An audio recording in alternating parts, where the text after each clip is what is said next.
This morning, there's a new warning for parents and kids about energy drinks. Maybe you've seen Prime Energy on social media. Why the drink is getting so much negative attention, schools are actually banning it. Prime. Yeah, this is like the most sugary drink that doesn't have sugar in it. Like, What are they using for a sweetener? I don't know. They taste like Kool-Aid with 3 times the sugar in it. Really? We want you to give We it a want go. you to give it See a what you think. review. Prime. Okay, so Jesus, Loosely. it's like swallowing perfume. What is that? I'll send it to Nigella to cook her pork ribs in.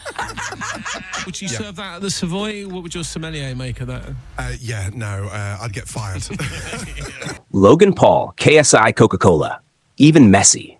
At first glance, these names might seem completely unrelated, but believe it or not, they all intersect in one of the strangest brand meltdowns of the decade.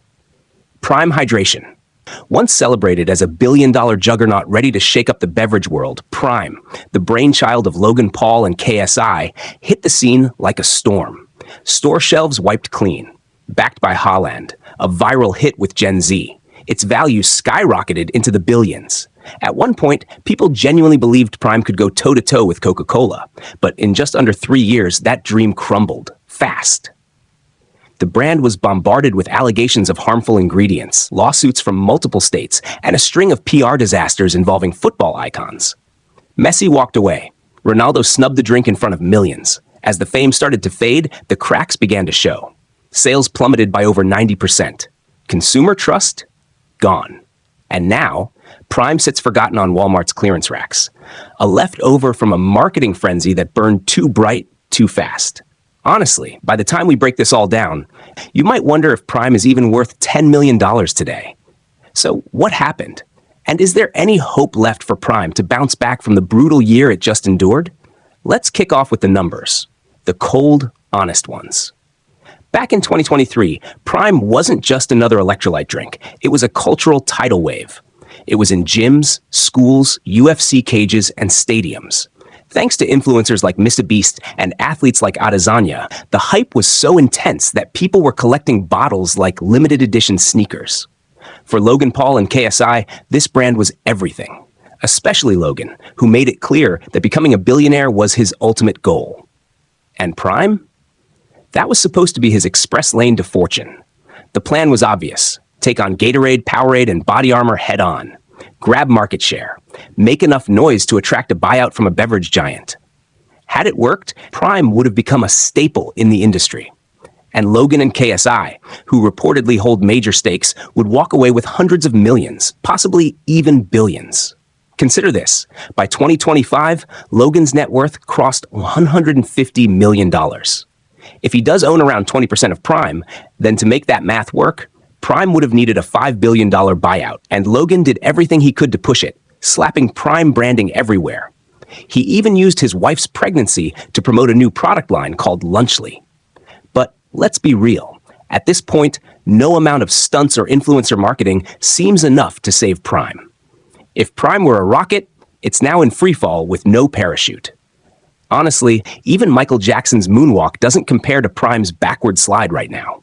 To understand the collapse, we need to look overseas. In the UK, revenue dropped 70%, from £12.2 million down to just £3.28 million. Even worse, net profit fell from £3.7 million to just £429,000. Now that might not sound terrible at first. Profits can vary with expenses. But revenue? That's the real red flag. In the US, Prime sales crashed by more than 50% in just the first half of 2024.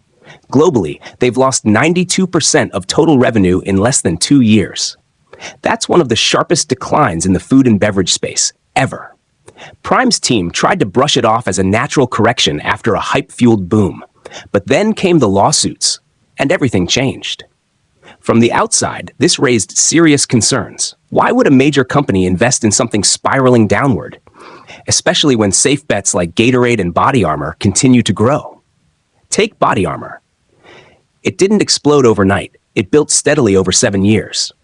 Coca-Cola bought a 15% stake in 2018, watched revenue rise 180% in a year, then doubled again by 2021.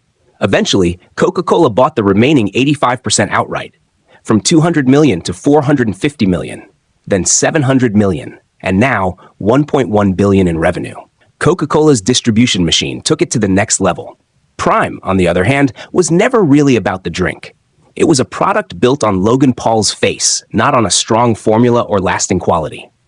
Honestly, it tastes like perfume. What is that? Top chefs like Gordon Ramsay can smell a bad product from across the room. Prime, once stripped of its fame, started looking more like a marketing stunt than a real business. Prime took off when Logan and KSI ruled social media. They used their platforms to create an overnight sensation. But fame fades, and when it does, only products with real value survive. Prime didn't have that. The numbers back it up.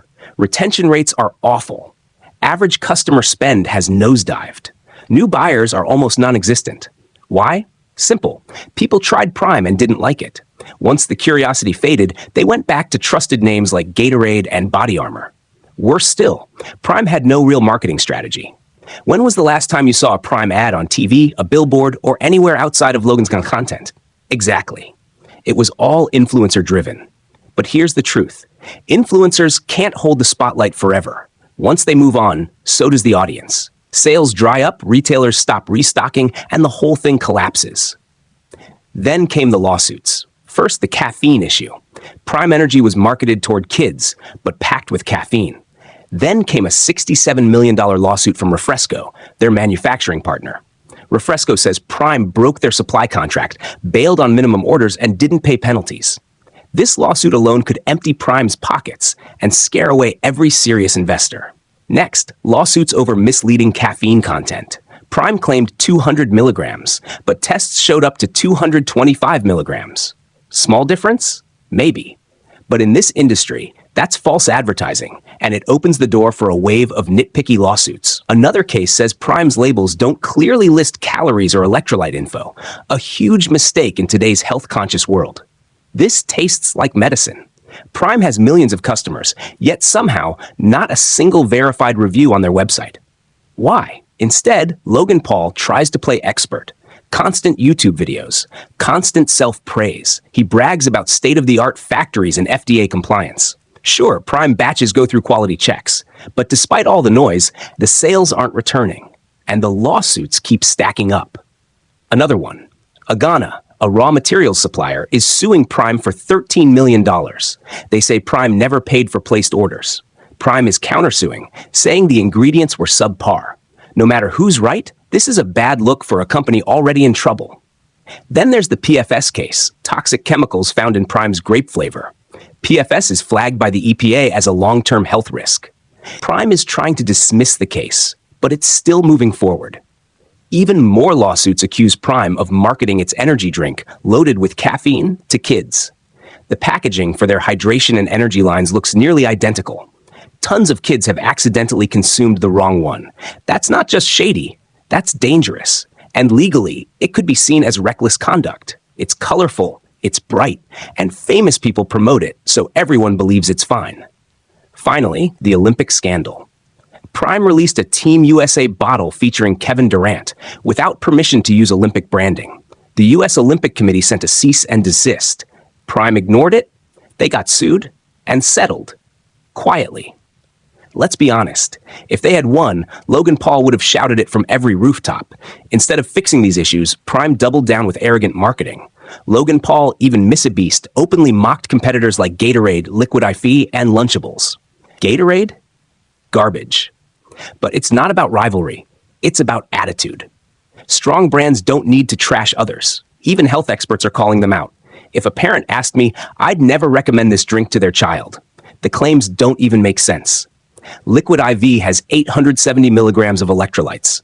Prime Stick has 871, 1 extra milligram, and they act like it's revolutionary. In reality, Prime is just flavored water. Low calorie, with potassium and sucralose. That's it. Drinkable? Sure, but not groundbreaking. And when you attack other brands with zero science to back it up, you don't just harm them, you hurt yourself. That's exactly what Prime has done. In the end, this isn't just about lawsuits or weak sales. It's a cautionary tale about ego, poor planning, and chasing hype over substance. Prime blew up too fast, pushed too hard, and when the hype faded, there was nothing left but gimmicks and trash talk. Logan Paul's dream of $1 billion buyout? Probably never going to happen. Because no one wants to invest in a brand built on controversy, with a mascot for a CEO. What about you? Have you tried Prime? Do you believe the hype? Let us know in the comments. Thanks for watching until the end.